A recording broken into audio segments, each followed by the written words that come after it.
Assalamualaikum warahmatullahi wabarakatuh. Selamat pagi, salam sejahtera untuk kita semua. Anak-anak yang ibu banggakan, bagaimana kabar kalian? Masih tetap setia, stay at home? Ya, baiklah anak-anak. Ada pepatah mengatakan, tak kenal maka tak sayang. Oleh sebab itu, ibu ingin memperkenalkan diri. Apabila kalian kenal dengan gurunya, sayang pada gurunya, pasti kalian sayang dan suka pada pelajarannya. Baiklah, perkenalkan dengan singkat, nama ibu Bu Neti. Ibu mengajar bahasa Indonesia di kelas 10 dan kelas 11. Untuk kelas 10, jam tatap muka 4 jam pelajaran dalam 1 minggu. Jadi kalian bertemu ibu dalam 1 minggu 2 kali pertemuan, masing-masing 2 jam pelajaran. Nah anak-anak, ada beberapa panduan yang perlu kalian persiapkan dalam kegiatan home learning. Yaitu, yang pertama, siapkanlah alat tulis. Sebelum tayangan, ibu sampaikan. Agar kalian dapat menulis hal-hal penting yang kalian nanti dapat diskusikan bersama orang tua, guru, dan temanmu. Yang kedua, catatlah hal-hal penting yang belum kalian pahami. Yang ketiga, berusahalah untuk mengerjakan semua tugas yang ibu berikan. Yang keempat, pergunakanlah sumber belajar untuk membantu mengerjakan tugas. Yang kelima, materi pembelajaran akan ibu sampaikan melalui WA Group, Google Classroom, atau pembelajaran seperti sekarang ini. Yang keenam, untuk daftar hadir, silakan kalian mengisi dengan cukup menuliskan kata hadir di dalam Google Classroom yang akan ibu konfirmasikan di dalam grup kelas. Yang ketujuh, buatlah email dengan nama dan foto asli diri kamu agar namamu akan tersusun secara berurutan sesuai nomor abjad dan kalian akan dikenal oleh ibu dan teman-temanmu. Kedelapan, ibu hanya menyampaikan garis-garis besarnya saja di dalam pembelajaran ini. Apabila kalian belum paham, kalian nanti bisa bertanya lewat Google Classroom atau WA Group. Nah anak-anak, materi pertama yang akan kita pelajari adalah teks laporan hasil observasi. Apakah kalian sudah mengenal apa yang dimaksud dengan teks laporan hasil observasi? Anak-anak, marilah kita menyaksikan slide berikut ini. Bab pertama adalah penyusunan laporan hasil observasi. Indikator yang akan kita capai ada 3. Yang pertama adalah mengidentifikasi teks laporan hasil observasi. Yang kedua, menyusun ringkasan isi pokok teks laporan hasil observasi. Dan yang ketiga, menyimpulkan fungsi teks laporan hasil observasi. Selanjutnya kita akan perhatikan secara garis besar pengertian, fungsi, struktur, dan kaidah kebahasaan teks laporan hasil observasi. Pengertian teks laporan hasil observasi. Laporan hasil observasi adalah berita atau informasi yang dibuat berdasarkan pengamatan.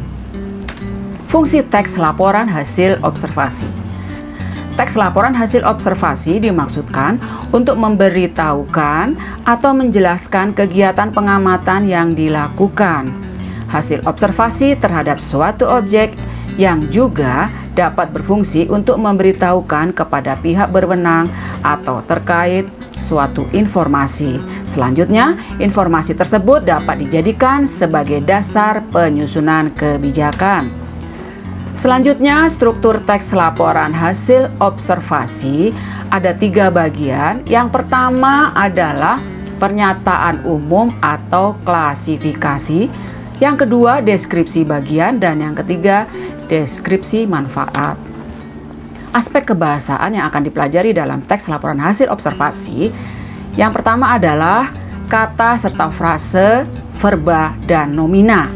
Jenis kata dan kelompok kata atau frase yang dominan digunakan dalam sebuah teks laporan hasil observasi adalah verba, kata kerja, dan nomina, kata benda. Yang kedua, afiksasi.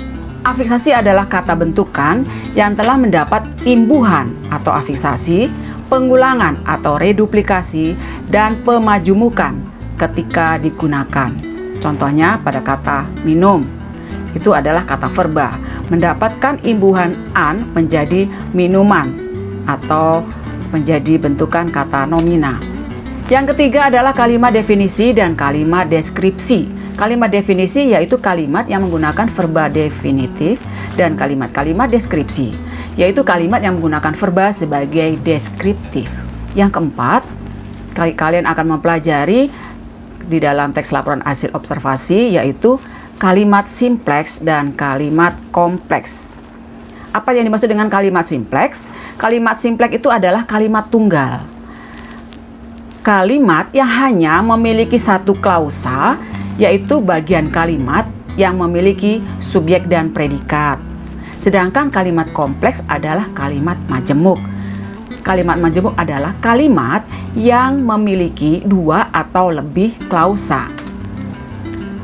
Selanjutnya, kalimat kompleks itu dibagi menjadi dua macam, yaitu kalimat kompleks atau majemuk setara dan kalimat kompleks atau majemuk bertingkat. Kalimat kompleks atau majemuk setara memiliki dua klausa setara, sedangkan kalimat kompleks atau majemuk bertingkat memiliki klausa ganda yang tidak sama atau berada di bawah fungsi utama suatu kalimat.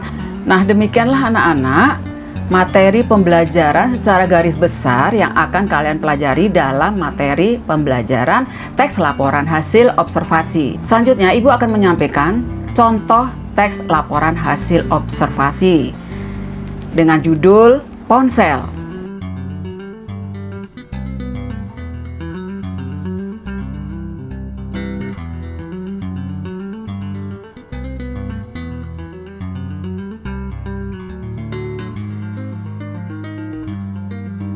Baik anak-anak, untuk tugas hari ini, silakan kalian kerjakan soal-soal di bawah ini dalam buku kerjamu.